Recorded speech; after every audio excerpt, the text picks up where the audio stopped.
விலைவாசி உயர்வு.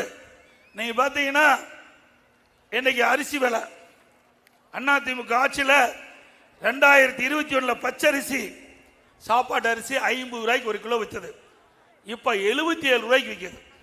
ஒரு கிலோ அரிசி 77 ரூபா, 27 ரூபா. இந்த 5 ஆண்டுல 4 ஆண்டுல விலை உயர்ந்திருக்குது. பொன்னி புழுங்கல் அரிசி ஒரு கிலோ கிட்டத்தட்ட 50 ரூபா இருந்தது, இப்ப 72 ரூபாய்க்கு விற்குது, 22 ரூபா அதிகம்.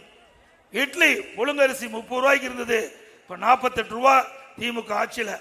கடலை எண்ணெய் அதிமுக ஆட்சியில் ஒரு கிலோ 130 ரூபா, இப்ப 190 ரூபாய்க்கு விற்குது. நல்லெண்ணெய் ஒரு கிலோ 250 ரூபா அதிமுக ஆட்சியில், இப்ப 400 ரூபாய்க்கு ஒரு கிலோ விற்குது. துவரம்பருப்பு ஒரு கிலோ 74 ரூபாய்க்கு விற்றது, இப்ப 130 ரூபாய்க்கு விற்குது. உளுத்தம்பருப்பு 79 ரூபாய்க்கு அதிமுக ஆட்சியில் விற்பனை செய்தது, இப்ப 120 ரூபாய்க்கு விற்குது. இப்படி நாம் வாங்கி அன்றாட பயன்படுத்தக்கூடிய உணவுப் பொருட்களுடைய விலை விண்ணை முட்டிக்கிட்ட அளவுக்கு உயர்ந்துட்டது. இதையெல்லாம் குறைப்பதற்கு இந்த அரசு நடவடிக்கை எடுக்கல. எந்த அரசு சிறந்த அரசு என்பதை நீங்களே முடிவு செய்யுங்க.